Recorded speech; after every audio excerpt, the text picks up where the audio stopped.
bien vieillir avec aussi peut-être quelques bons plans là maintenant, des bons plans lecture. Prunelle a l'air captivée aussi, hein. Timothée n'a pas l'air dérangée du tout, hein. Je pense qu'elle va rester jusqu'au bout avec nous dans cette émission. Et puis nous, on va aller rejoindre ensemble Tiffaine Pfeiffer qui est avec nous pour une sélection de livres, paraît-il, totalement magiques. Il faut m'expliquer, de quoi s'agit-il?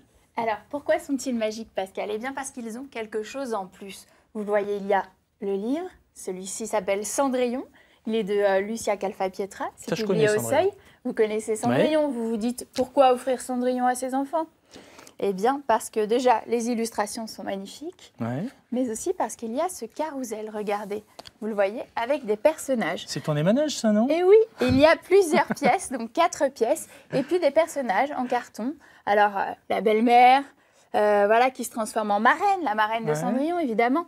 Cendrillon, ici, vous la reconnaissez? Mais oui, je peux même vous faire la musique avec ton émanage. Qui se transforme, regardez, avec sa robe de bal, pour pouvoir aller rencontrer le prince charmant, évidemment.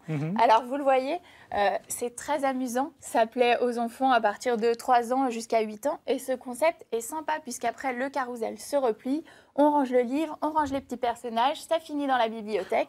C'est idéal. Ça existe pour Boucle d'Or, pour le Chaboté. Voilà, c'est une super idée. C'est un très joli cadeau de Noël, je pense, puisqu'il y a à la fois le livre. Quand vous racontez l'histoire, les enfants jouent.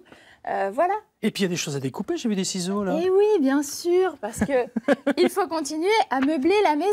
Il y a le carrosse, les chevaux, la citrouille, les meubles. Voilà, il faut quand même la meubler cette maison. Ouais. Donc voilà, je me disais que ça pouvait être une bonne idée. Mais non, c'est un palais. Oh là là, Pascal, il faut tout vous expliquer.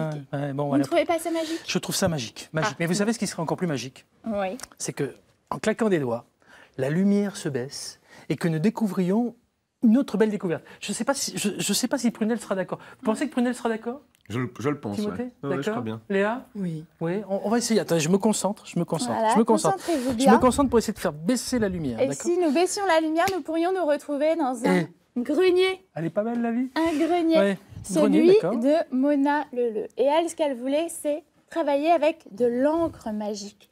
De l'encre magique pour que son livre, eh bien, permette aux enfants de pouvoir faire apparaître des personnages. Alors, je ne sais pas si vous les voyez très très bien.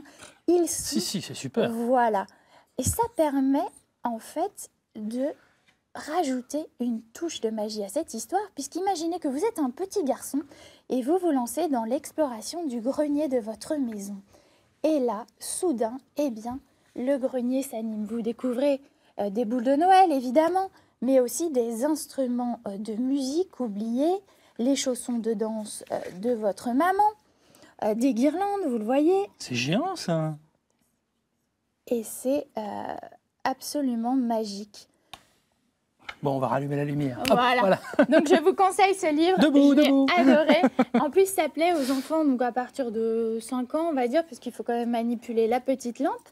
Et c'est très sympa parce que pour les enfants qui ne sont pas trop lecteurs, qui ne sont pas familiers du livre, eh bien, voilà, ça leur permet d'accrocher. Et puis, ça parle de transmission, d'amour entre les grands-parents et les parents. C'est idéal pour les fêtes de Noël. Donc, je résume. Cendrillon. Il est là. Grenier. Hop là, Cendrillon, le voici. Tac. Le grenier, avec de l'encre magique. Regardez ça, on dirait Peter et Sloan. Ok. Admettons. Ou Stone et Chardin, si vous voulez. Admettons, voilà, Stone et Chardin. Et le dernier, alors celui-là, c'est carrément en réalité augmentée. Puisqu'il faut une tablette ou un smartphone. Ah oui, je vous ai dit. Grosse production. Grosse production. Très ça grosse s'appelle On débarque. Je vous montre quand même le livre. C'est de Sophie Régnier et Nicolas Barhomme-Forgue, et c'est aux éditions Les Fourmis Rouges. Alors, quand vous dites réalité augmentée, vous comprenez quelque chose, Léa, si on vous dit réalité augmentée? Non. Alors, je vous explique. Il faut du papier et de la technologie. J'aime beaucoup quand vous faites la maîtresse d'école comme ça. Montrez-moi. Allez, vas-y, moi je suis sage. C'est pour les enfants quand même. Alors, ce sont des extraterrestres qui débarquent sur Terre. Ouais. Et alors, ils débarquent, on a toute l'histoire. Ils découvrent Paris, les restaurants. Ils adorent notre planète. Alors, vous pouvez lire l'histoire comme ça, tranquillement, à vos enfants. Je vous le conseille d'ailleurs la première fois, histoire qu'ils suivent un peu. Après, vous arrivez avec votre tablette et vous faites votre tour de magie. Regardez-moi ça. Ce sont des bébés bifrons. Ça y est, on voit le trucage. Apparaissent sur votre page. Oui, oui, j'ai vu un truc qui volait, là, une libellule, c'est ça, hein? Ah, vous avez vu? C'est pas une chouette effraie, ça c'est sûr, parce que c'est beaucoup trop vert et beaucoup trop vert. Et alors, pour un enfant, c'est absolument magique, car il va essayer de mettre sa main, de toucher le biffon, et c'est impossible, évidemment, hein, puisque le biffon n'est pas là. Alors, il y en a un à chaque page. Allez-y, montrez-moi. Alors, celui-ci, regardez, il tombe carrément sur la table. Vous pouvez essayer de l'attraper, hein, vous n'y arriverez pas, hein, Pascal. Tiens-t-on. Les enfants ont essayé avant vous. C'est un échec total. Ah, c'est excellent. J'adore ça. Ça coûte combien, ça? Alors, ce n'est pas donné, mais en même temps, c'est pas si cher que ça. Vous voyez, c'est 17,90. C'est le prix d'un beau livre pour enfants. Oui, mais c'est pas mal, ça. Avec puis c'est original. Voilà. Hein, parce que, Noël. franchement, les enfants aujourd'hui sans la tablette... voilà, ils ont tous des tablettes, on aime, on n'aime pas, c'est comme ça, c'est le progrès, voyez-vous. Donc on marie la tablette avec la lecture. Voilà, et le livre se vaut, voilà, il peut se lire tout seul, vous rajoutez la tablette, ça fait un livre magique. J'adore. Merci pour cette magie de Noël, Tiffaine, pour cette jolie sélection. Vous pas menti. Ben non, moi non plus, je ne vous ai pas menti, hein, je vous ai promis qu'on allait retrouver l'équipe de C'est votre tour en direct avec Amélie, donc direction la minoterie à Dijon. On me dit oui, on me dit non, qu'est-ce qu'on me dit ?